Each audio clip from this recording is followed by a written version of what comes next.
por el tema en cuestión. Porque ayer, cerca de las 21 horas, se publica un tuit. El que publica el tuit es el jefe de gabinete de ministros, ahora ex jefe de gabinete de ministros. Me refiero a Guillermo Francos. Y en ese tuit, Francos le presenta su renuncia a Javier Milei. Ahora, ¿qué dice? Y esto para prestarle atención. Señor presidente de la Nación, ante los persistentes trascendidos sobre modificaciones en el Gabinete Nacional, me dirijo a usted con el objeto de presentarle mi renuncia al cargo de jefe de Gabinete de Ministros para que pueda afrontar sin condicionamientos la etapa de gobierno que se inicia luego de las elecciones nacionales del pasado 26 de octubre. Hay que detenerse en esto, lo más importante, ante los persistentes trascendidos sobre modificaciones en el Gabinete Nacional, y ahí el chabón renuncia. Claro. ¿Qué está diciendo? Obviamente la renuncia le fue aceptada inmediatamente por el presidente. De hecho, acto seguido renunció también Lisandro Catalán, el ministro del Interior, que duró 47 días en su cargo y que había llegado de la mano de Guillermo Francos. Tenía sentido que saliera. Se había creado ese Ministerio del Interior. Sí.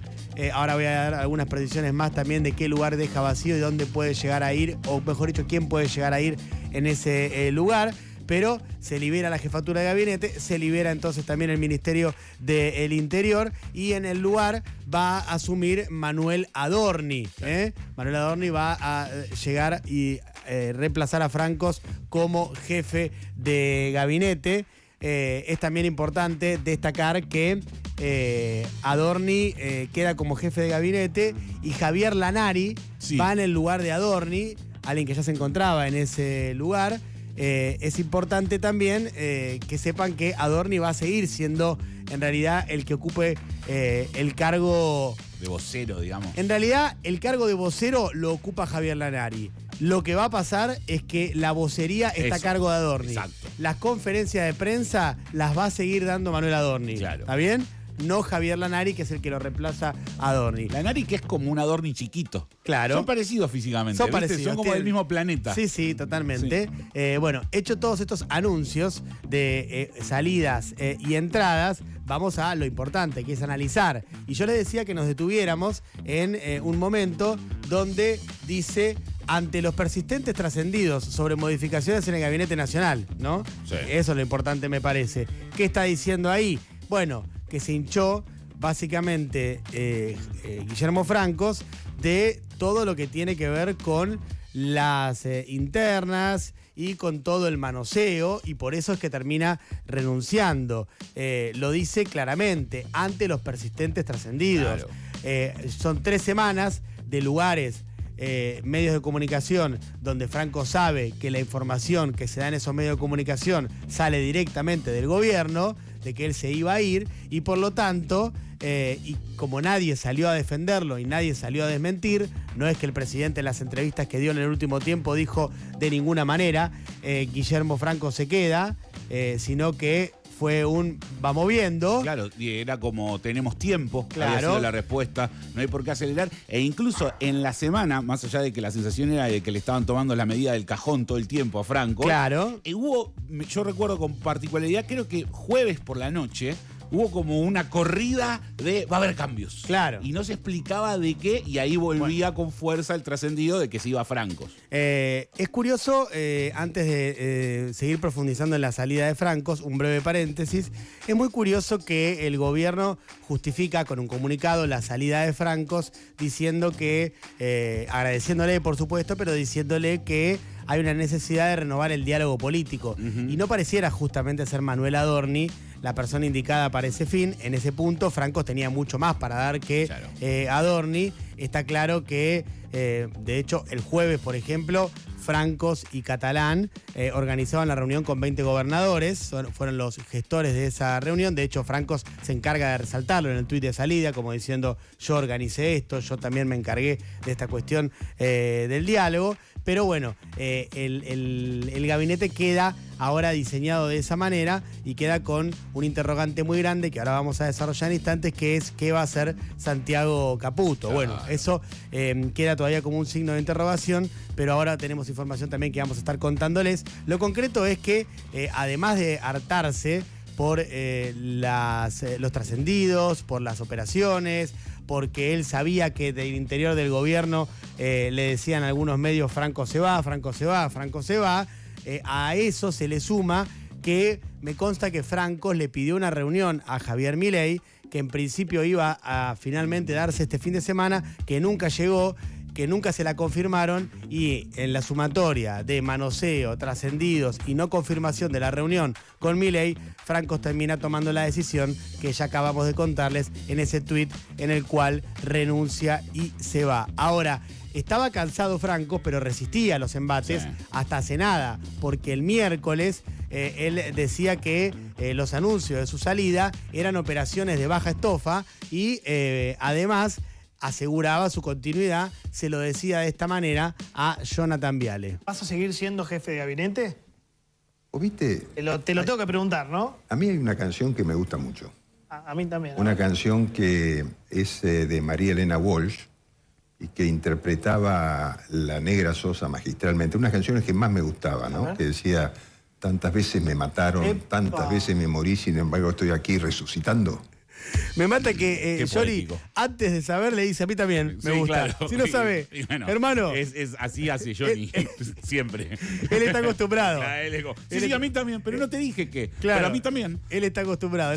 Bueno, Francos intentaba decir con esto que lo venían matando, pero que él estaba aquí parado. Sí, bueno, claro. Sin embargo, no, ya no. Se cansó y renunció. Pero es verdad que Franco, recuerdo, digo, incluso cuando se da el desembarco de Besant y de todos los amigos americanos, y esa relación, ya ahí decían que Franco estaba fuera porque era como muy amigo de los chinos. Claro, bueno, eso surgía justamente también de la interna. Claro. En la cual la cosa es así, mirá, si querés te hago un previo, Lee. Franco se va en el contexto también del peor momento de la relación con Santiago Caputo.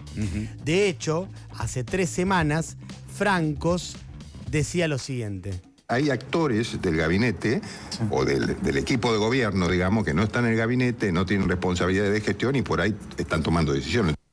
Eso que vos citás, porque acá Franco se está diciendo, che, Santiago Caputo no tiene firma, no tiene responsabilidad y nosotros sí tenemos firma y responsabilidad, que se haga cargo. Le tira directamente. ¿Por qué le tira directamente? Porque ya estaba bastante cansado de Caputo en general y la gota que rebalsó el vaso fue que la idea de lo que hizo el gobierno de devolver la ley de emergencia de discapacidad al Congreso de la Nación, ¿se acuerdan que la ley salió, Milei la vetó, el Congreso rechazó el veto y Milei promulgó la ley y en una cuestión completamente inconstitucional y de conflicto de poderes se la devuelve al Congreso diciéndole ustedes tienen que decirme de dónde sale la plata? Un delirio que lleva a que actualmente el gobierno no esté cumpliendo con la ley. Bueno, Francos endilga esa idea a Santiago Caputo y dice yo estaba pagando el precio de eso con lo que no estaba de acuerdo porque me estaban haciendo ya denuncias penales y además me querían citar en el Congreso de la Nación a que yo dé explicaciones. Claro. Una sumatoria de cuestiones que le molestaban de Caputo y que esa termina rebalsando el vaso. Cuando pasa eso, es que Francos da esta entrevista en Infobae y le tira directamente a Caputo. Y vos decías lo de la llegada del tío Besant. De tío Besant, pero de Barry Bennett también, ¿no? Muy ligado a Santiago Caputo, y que en ese momento también le endilgan a Francos, como si fuese algo malo, la verdad que no lo es, porque en definitiva tiene que tener relaciones con todo el mundo, de haber tenido una multiplicidad de reuniones con China, digamos. Con China, que era muy amigo de los chinos. Esos Francos, obviamente, y el sector de Franco dicen, no tiene nada de malo, pero además la intencionalidad de eso, en este contexto de negociación y alineamiento con Estados Unidos, viene de la usina de Santiago Caputo. Claro. Digo simplemente para resaltar el nivel de internismo que hay, ¿no? Era rasparlo de alguna manera. Exactamente, era rasparlo con eso, por más de que de vuelta no tuviese nada de malo en sí, pero en el contexto era, como vos decís, rasparlo. Ahora, el reemplazo entonces de Guillermo Francos es un incondicional de Karina Milei, completamente alineado, que es Adorni, Manuel Adorni, por lo tanto la lectura obvia y primera es más poder para Karina, pero acá de vuelta se abre el interrogante que señalamos hace instantes, si es la figura de Santiago Caputo, ¿no? ¿Se prepara ahora entonces el desembarco de un Caputo como superministro que tenga bajo su órbita áreas como interior, transporte, obras públicas? Y obras públicas no es menor, ¿no? Porque claro, un gobierno que no ha hecho obra pública, pero que en este contexto de necesidad de negociar con gobernadores, en esta nueva etapa supuestamente acuerdista, que vamos a ver hasta dónde llega, que tiene que ver además con la necesidad del gobierno de sacar la reforma laboral y la tributaria, además del presupuesto, y que para eso necesita de los gobernadores. Bueno, si llegara un Caputo hiper mega empoderado, como él quiere, ¿no? Porque Caputo está buscando eso, llegar hiper mega empoderado. Bueno, el que negociaría, porque tendría los fierros para hacerlo además, es decir, claro, el que tendría algo para darle a los gobernadores, y los gobernadores además considerarlo un interlocutor válido, porque dicen, che, pará, si este tipo maneja todas estas cosas, claro, y él acuerda con nosotros, efectivamente nos lo va a dar, ¿se entiende? Sí. Todo en el plano de la hipótesis, porque todavía no hay nada confirmado acerca de Santiago Caputo, simplemente movimientos que uno observa que se empiezan a dar y que faltaría su confirmación. Entonces tenés, por un lado, una Karina Milei más empoderada, pero en las puertas, a la espera de la confirmación, un Santiago Caputo que podría también estar más empoderado de lo que ya estaba, ¿no? Que siempre tuvo bastante poder dentro del gobierno. Ahora, ahí también surge otra pregunta. Si se confirma esto, que evidentemente a mí lo que me consta es que hay negociaciones a esta hora todavía, claro, por eso ayer no se confirmó la llegada de Santiago Caputo, porque todavía Caputo está negociando con el presidente de la Nación. Está viendo las bases y condiciones. Exactamente, por eso todavía no se confirmó, claro, su llegada y cuáles serán sus roles. Ahora, de confirmarse, que está todo dado para que eso en principio pase, pero de vuelta, sorpresas en el mejor país del mundo siempre hay.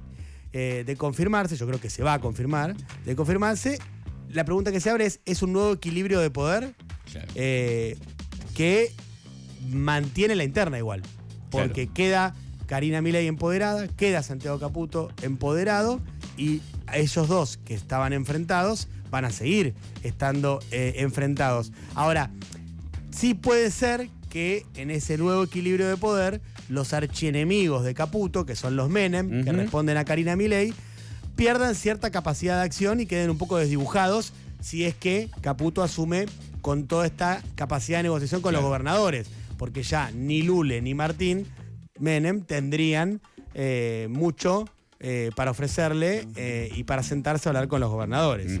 Todo en el plano de la rosca, de la rosca, de la rosca, de la rosca, ¿no? Da la sensación que la estrategia o el juego o la manera de sobrevivir en esta tensión es que si Karina avanza uno, Santiago debería avanzar uno, o por lo menos los más cerquita uno. Si Santiago avanza uno y un poquito, Karina debería avanzar. Ese es el balance, sí, el equilibrio que se va manteniendo. Claro, lo que pasa es que ahí hay un problema, ¿no? Porque resuelve esto la interna, bueno, no. No, es una tensión equilibrada. Claro, es mantener una tensión. Claro, pareciera que Milei está haciendo equilibrio, porque en realidad la única opción para terminar definitivamente con la interna era que Milei sacara a alguno de los dos del gobierno. Claro. Pero bueno, eso no lo va a hacer porque, por un lado, a su hermana jamás le haría eso, su sostén emocional además y su persona de máxima confianza, además revalidada por el resultado electoral en su estrategia. Y por otro lado, Santiago Caputo es una persona de extrema confianza del presidente, en la cual él deposita muchas funciones. Claro. Por lo tanto, eso el presidente no lo iba a hacer. Entonces, frente a la posibilidad que otro gobierno o otro presidente tomaría de, che, esta interna es insostenible, te vas vos o te vas vos, se acabó el partido y ordenamos, él lo que va a hacer, en principio, es darle más poder a cada uno y equilibrar todavía más esa interna, que no sabemos cómo seguirá. Es un administrador de tensiones. Sí, y hay que ver cómo se administran, porque las tensiones hasta ahora no se han administrado del todo bien. De hecho, ayer un muy importante dirigente del PRO, muy cercano al gobierno, me decía textualmente que si la interna no se calma, se lleva puesto al gobierno. Exageraba, obviamente, pero daba si querés, una pintura de la situación emocional que viven muchos de los integrantes del gobierno o de los que están cercanos con esta interna que además tiene parada la gestión. Toda esta semana estuvo parada la gestión porque están todos como, yo no me muevo, a ver qué pasa. No me muevo porque no sé qué onda. Bueno, por último, para cerrar muy rápido, mientras ayer Franco renunciaba, Macri llegaba a Olivos. Y tuvo una reunión de 2 horas con el presidente de la Nación, un Macri que también parece bastante desdibujado, con cada vez menos poder y que además Milei lo necesita cada vez menos, ¿no? El bloque PRO quedó con 24 diputados y ahora se redujo porque hay 7 que se fueron a La Libertad Avanza. Claro. 7 que respondían a Patricia Bullrich, ayer confirmaron que se van a La Libertad Avanza. Así que ese bloque PRO queda todavía cada vez más reducido, que lo conduce Cristian Ritondo. Así que, amigos y amigas, estas fueron las novedades. Qué lindo viernes por la noche. Lindo viernes agitado. Sí. Ahora la única expectativa es, bueno, de qué manera y con qué cargos y con cuánto poder desembarcará Santiago Caputo.